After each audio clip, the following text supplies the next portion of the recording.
Hoje, a gente vai mergulhar em uma das falhas de liderança mais impressionantes já registradas. E olha, isso aqui não é só uma história antiga, não. É um estudo de caso poderosíssimo sobre como uma única decisão vinda da pura arrogância pode simplesmente quebrar uma nação inteira. Pois é, essa é a grande pergunta que vai guiar nossa conversa. Vamos usar os eventos que rolaram logo depois da morte do rei Salomão para entender como a sucessão de poder, a capacidade de ouvir e principalmente a escolha de conselhos podem construir ou destruir um legado inteiro em questão de dias. Então, o cenário é o seguinte: o rei Salomão morreu e o filho dele, Roboão, está prestes a ser coroado. Só que o reino que ele herda não está nada pacífico. Pelo contrário, existem tensões ali, bem debaixo da superfície, prontas para explodir a qualquer momento.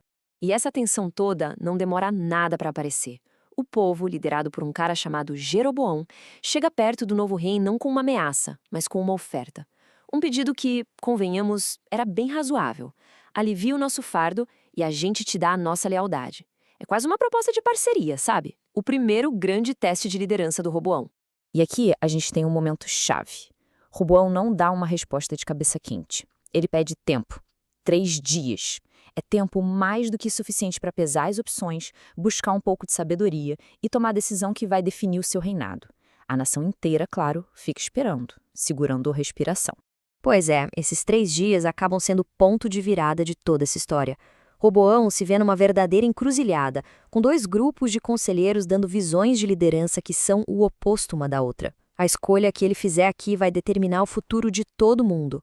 De um lado, a gente tem a sabedoria da experiência, os anciãos, que serviram ao próprio Salomão. O conselho deles é sobre humildade, sobre serviço. Eles entendem que a verdadeira força de um rei vem da lealdade do seu povo. Do outro lado, a gente vê a arrogância da juventude. Os amigos dele o aconselham a usar o poder bruto, a mostrar uma força esmagadora para que ninguém nunca se atreva a desafiá-lo. Bom, o tempo para pensar acabou. Roboão reuniu o povo e, ignorando completamente a sabedoria da experiência, ele faz a sua escolha. E é uma escolha que vai, literalmente, botar fogo no reino. Dá para imaginar o choque do povo? Isso não é só um não, é uma provocação, uma declaração de tirania.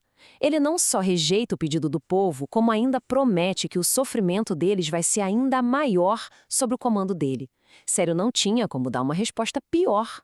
A reação vem na hora e é unânime. Esse grito de guerra é a declaração de independência das tribos do norte. A tradição é bem clara. A gente não tem mais nada a ver com você ou com a sua dinastia. Agora é cada um por si. A nação se parte ali, naquele exato momento. Então, essa resposta super arrogante do Roboão não abre espaço para conversa, não. Ela leva direto para a violência e para uma separação imediata. O colapso é rápido, é brutal, e o reino que Davi e Salomão levaram anos para construir simplesmente se desfaz. E a coisa desanda muito rápido. A primeira atitude do povo é apedrejar o responsável pelos trabalhos forçados. O rei, que minutos antes estava se gabando do seu poder, agora precisa fugir para salvar a própria pele. A separação vira oficial e Jeroboão, aquele que liderou o pedido, é coroado rei do novo e maior reino de Israel. Esse gráfico aqui ajuda a gente a ter uma noção do tamanho do desastre para o Roboão. Ele não perdeu uma província rebelde, ele perdeu a maior parte da sua nação. Ele fica com só 2 tribos, Judá e Benjamim, enquanto 10 tribos inteiras formam um novo reino de Israel, agora sob o comando de Jeroboão. Ok, agora o foco da história muda um pouco. Sai de Roboão e vai para Jeroboão.